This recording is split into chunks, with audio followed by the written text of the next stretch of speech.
I am standing in front of a mirror right now, adjusting my tie before my wedding.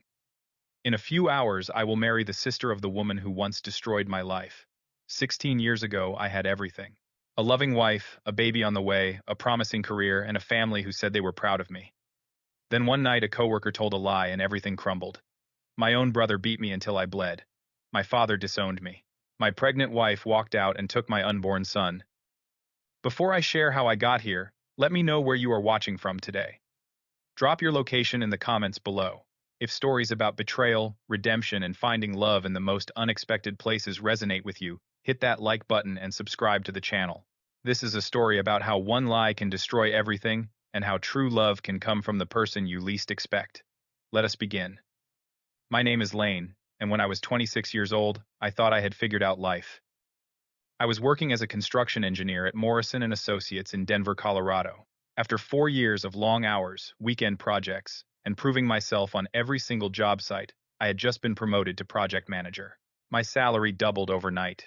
For a kid who grew up watching his father work double shifts as a carpenter just to keep the lights on, this felt like I had finally made it.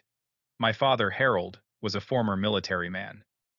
He served 2 tours overseas before coming home and building furniture with his hands for the next 30 years. He was strict old school and believed that a man's worth was measured by his work ethic and his word.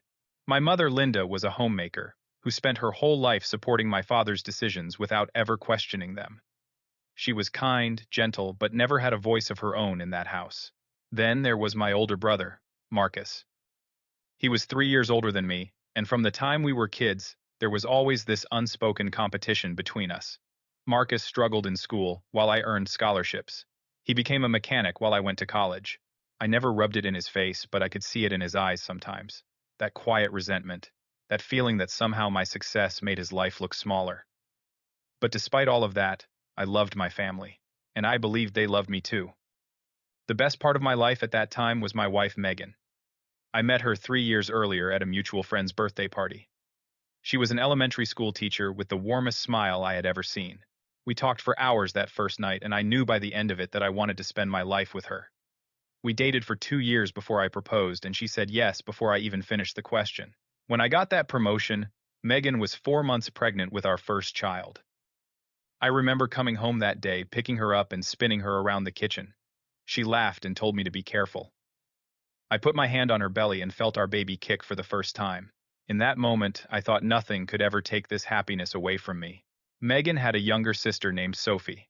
She was 6 years younger than Megan, only 20 years old at the time, and still in her second year of law school. Sophie was nothing like her sister. Where Megan was soft-spoken and agreeable, Sophie was outspoken and fiercely independent. She challenged everyone, including her own mother, Patricia, who had never really liked me from the start. I remember one Thanksgiving dinner when Patricia made a passive-aggressive comment about how Megan could have married a doctor instead of an engineer. Everyone at the table went quiet, but Sophie spoke up immediately. She said that at least I actually worked for what I had instead of just expecting things to be handed to me. Patricia's face turned red, and she did not speak to Sophie for the rest of the evening. Sophie was the only person in that family who truly had my back. I never forgot that. At work, there was a man named Derek. He was 5 years older than me and had been with the company for 7 years. Every time a management position opened up, Derek applied. And every time he was passed over. When I got promoted to project manager after only 4 years, Derek was rejected for the third time. At first, he seemed fine with it.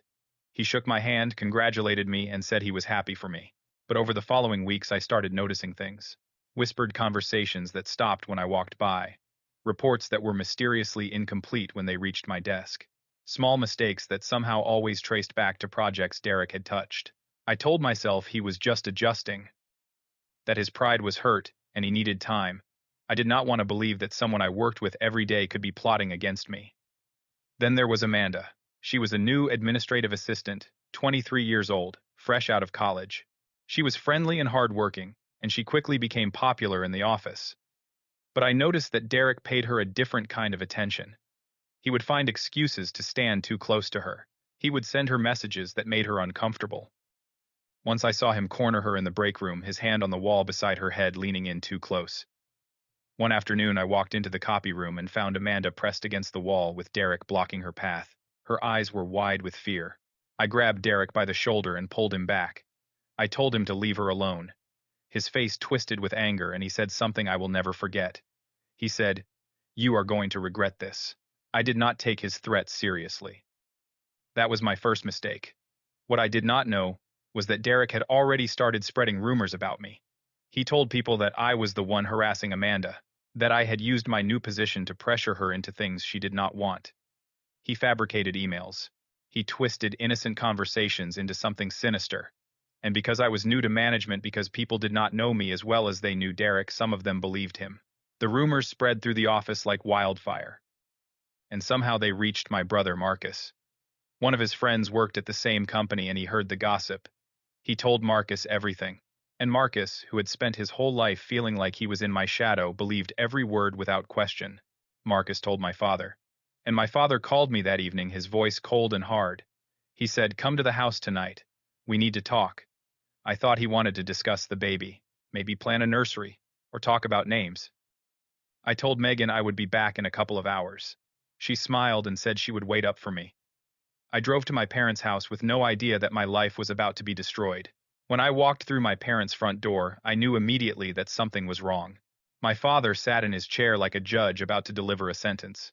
My mother was on the couch, her eyes red and swollen from crying. My brother Marcus stood by the window, his arms crossed, his jaw tight. No one greeted me. No one smiled. My father pointed to a stack of papers on the coffee table. "Explain these," he said. I picked them up and felt my stomach drop. They were printouts of emails. Emails that looked like they came from my work account. Emails filled with inappropriate messages to Amanda. Messages I never wrote. Messages that did not even sound like me. "Dad, I did not write these," I said. "Someone fabricated them. This is not real." My father's face did not change. "The whole company is talking about it. You think everyone is lying?" "Yes," I said, "because I did not do this. There is a man at work named Derek. He has been spreading lies about me because he is angry I got promoted instead of him." Marcus stepped forward. "That is convenient. Blame someone else." "I am telling the truth," I said. "Why would I do something like this? I have a wife. I have a baby on the way. Why would I risk everything?" My father stood up slowly. "Because you think you are better than everyone else. You always have.